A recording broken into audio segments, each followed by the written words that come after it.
Why in the Morning family, we are back. We just had an amazing interview with @It's Barry Mo on every social media platform with a very, very blessed artist. And you know how we like to start your morning on a very blessed note. And now, without further ado, in studio we have a very lovely lady. Her name is Nancy Karwitha. Welcome to studio. Thank you. Karibu kwetu. Asante. Baki tu meza na chai.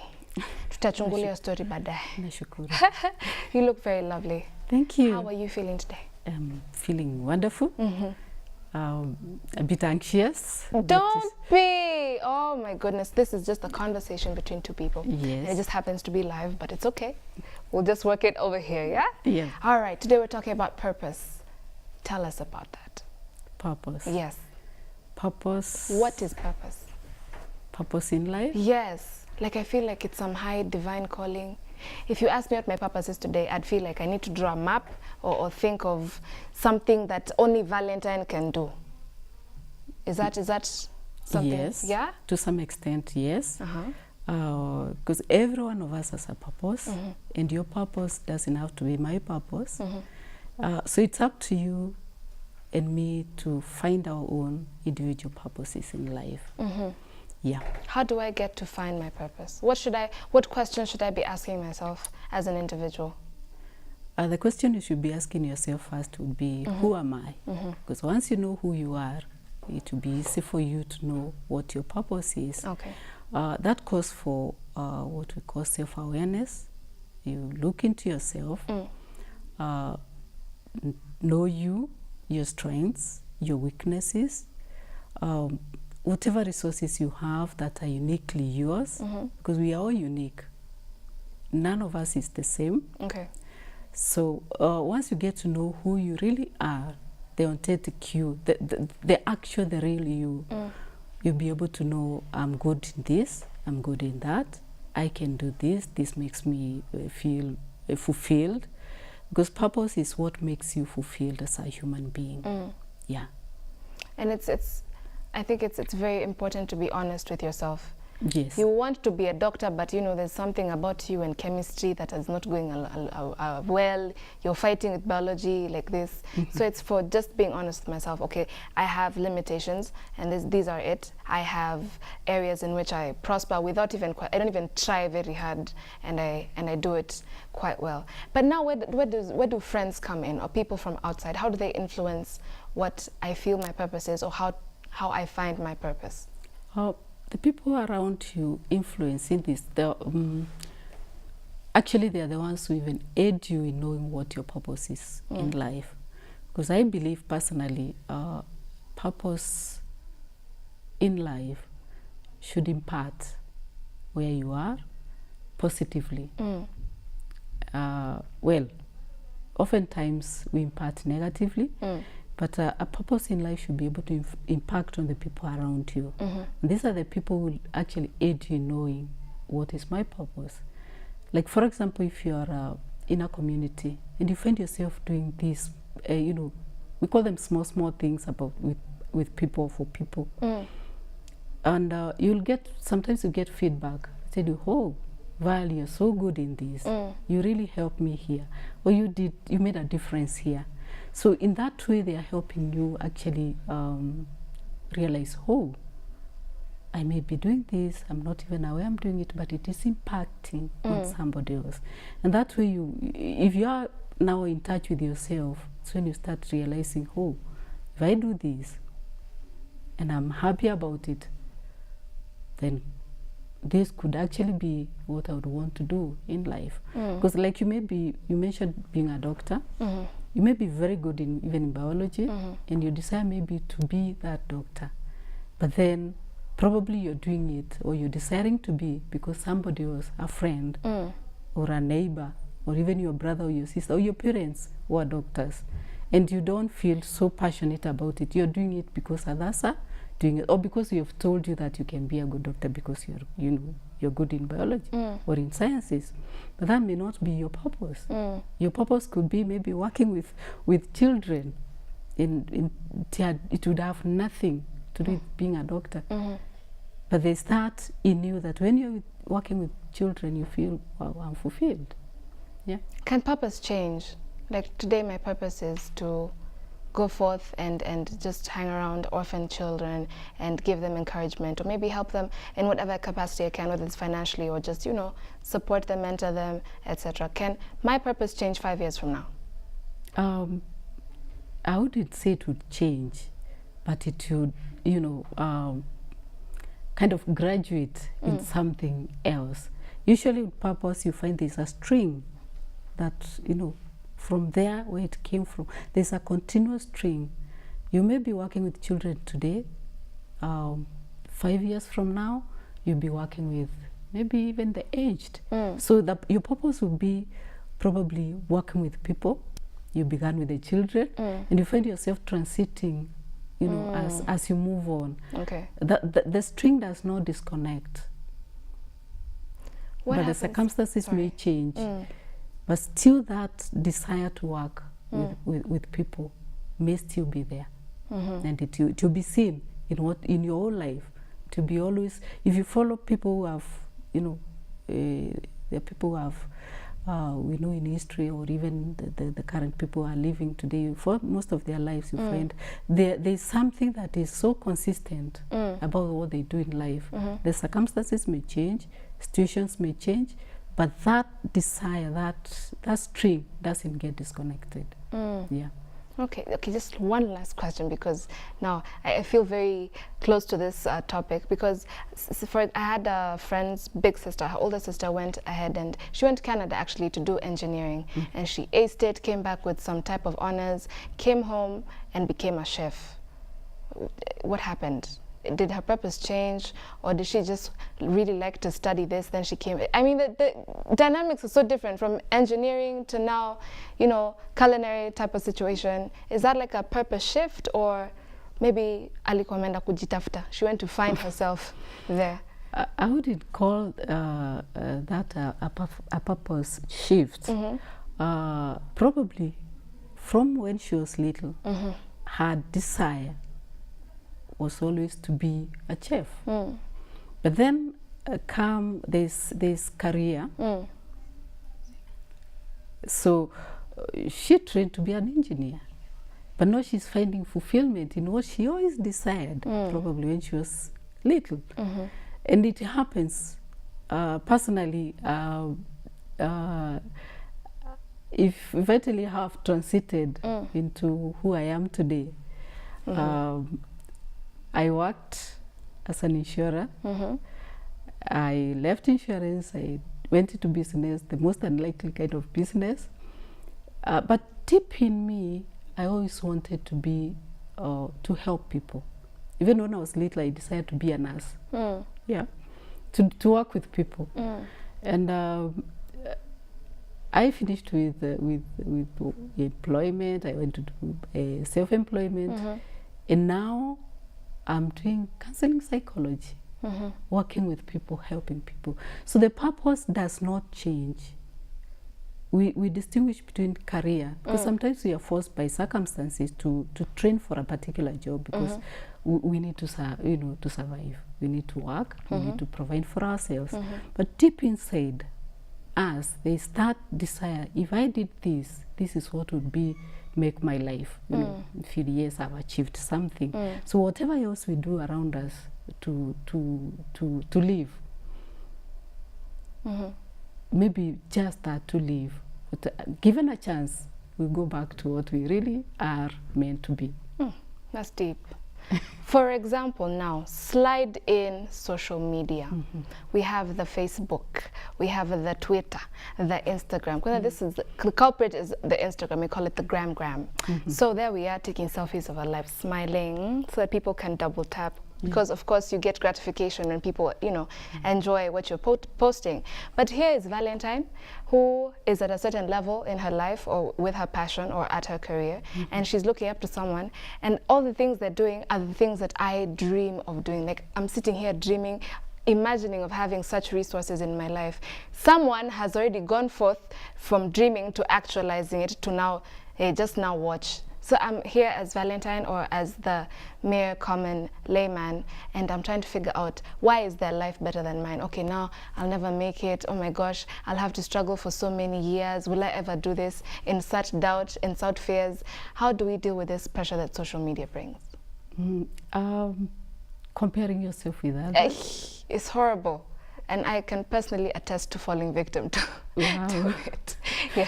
Yeah, I think that's peer pressure has always been there, even during our times, but more so now because of the exposure through, call it Instagram. I'm not conversant with that. Social media, it has opened, the world for you people and for us also. We are also going through the same pressure. Really? Oh yes. There is. We are always developing. Human beings are becoming. We are never complete. There are always challenges as you progress in life. But more so for the young people, that issue of comparing myself with you. But then we forget that person, Val, is living her dream, her passion. Your passion cannot be my passion. But then we get lost in that. She has achieved. We're in the same class together. I was even better than her. And yes, she drives a blue something. And once upon a time, we used to wear the same uniform, wear the same type of shoes, same sweater. What happened? What happened is that they found their dream. They are following their dream. And you or me, I'm busy chasing their dream and forgetting to look for my dream and to work towards my dream. I guess that's what is, pulling down many youth. And because of that, trying to be who you're not. Remember we said finding purpose in life is, finding who, first of all, getting in touch with yourself, knowing who you are. What can you do? What makes you happy? What fulfills you? Because what fulfills me is not what may not necessarily fulfill you. Yeah. So when we get to know that I can be me, I may not be in that level where maybe I'd planned to be in 10 years or 5 years, but I'm still going.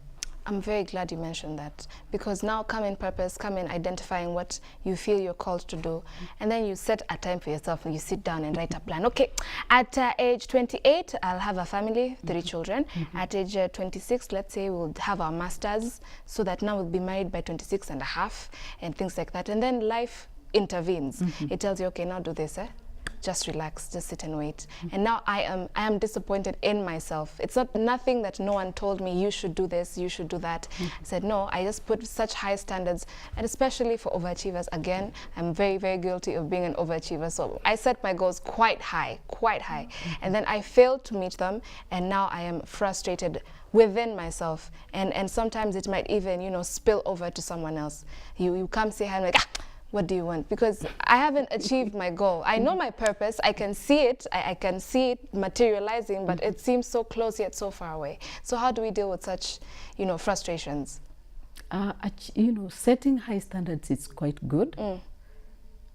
Because if you have no standards, then who are you? So it's good to have standards, and the higher the better. But then also, as we're having those standards, let's remember there are things that happen along, in life that we have no control over. Like, for example, if in college, they usually, you've, planned, I joined 4 years, I'm through of my first degree. But then there's a strike, and the university is closed for maybe 1 year or even a few months. And you get, you're pulled back. You don't achieve your 4 years, your degree in 4 years. So at that point, what could you have done to change? There's nothing.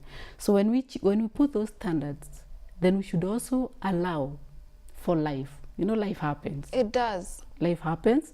And when it happens, I think what happens when life has happened and you don't achieve your dream, most of us, including the adults, we beat ourselves so thoroughly.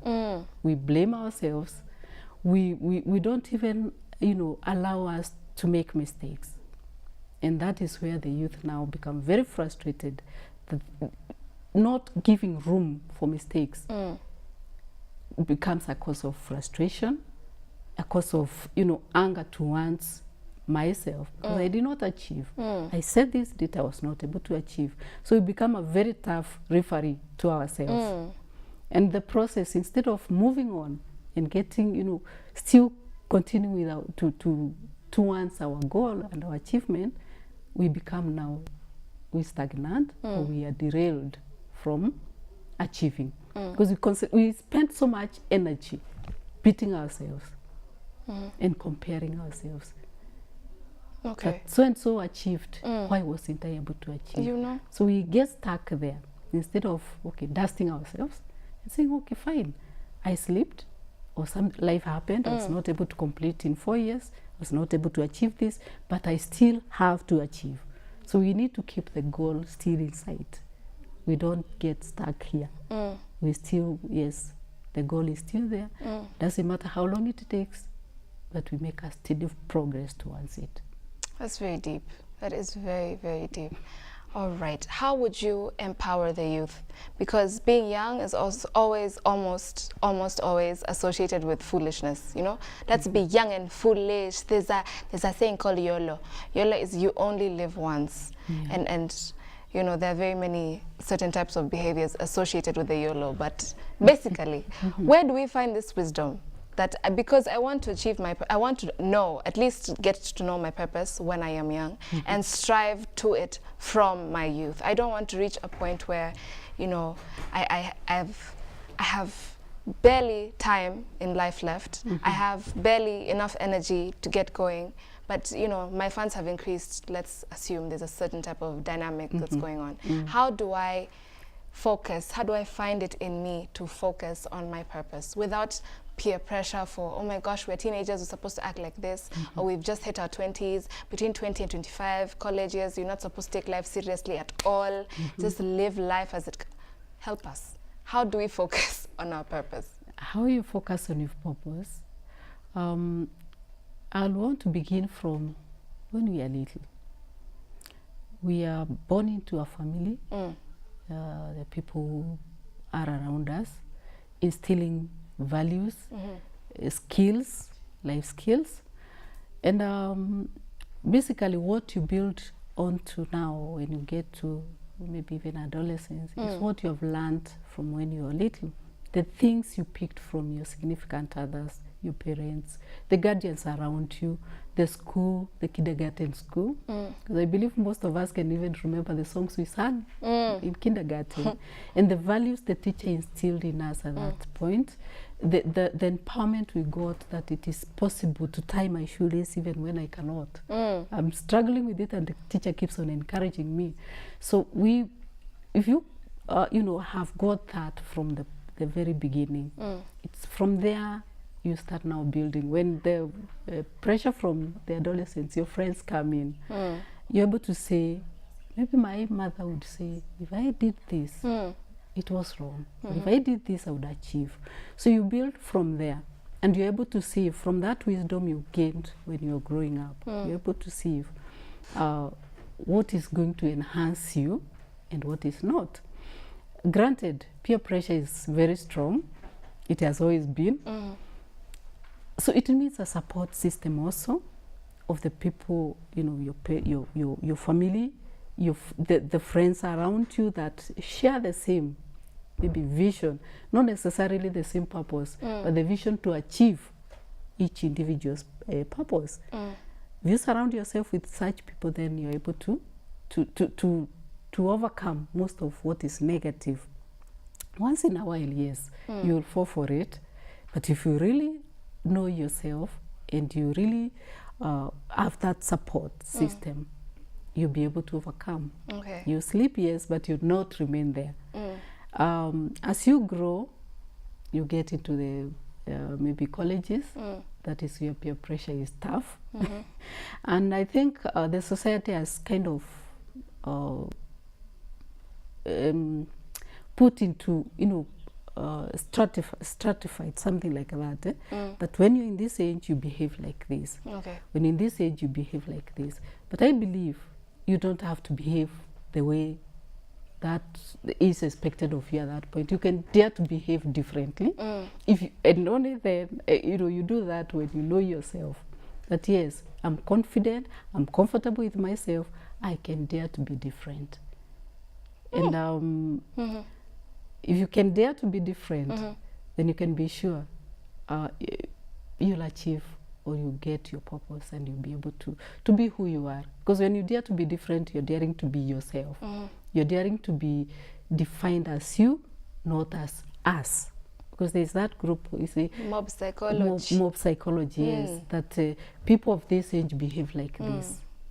Personally, I don't believe in that. Okay. Because I believe you can be different, you can be yourself, and so long as you're behaving differently for your good, and also for, for the good of others around you, or somebody else would benefit.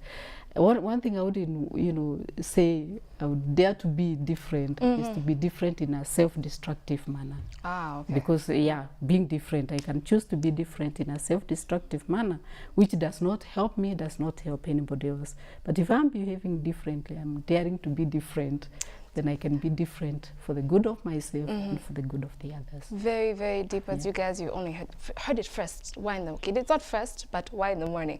I want you to give me a sentence of peace, because we're kind of spilling into our time, the interview, but we are very, very close to the D-Day, the election day. And I want us to think not of August 8th, the ballot day, but August 9th, when all is said and done, August 10th, when everything should now be cooler and we're still neighbors and we're supposed to love each other. Just give us a word of peace.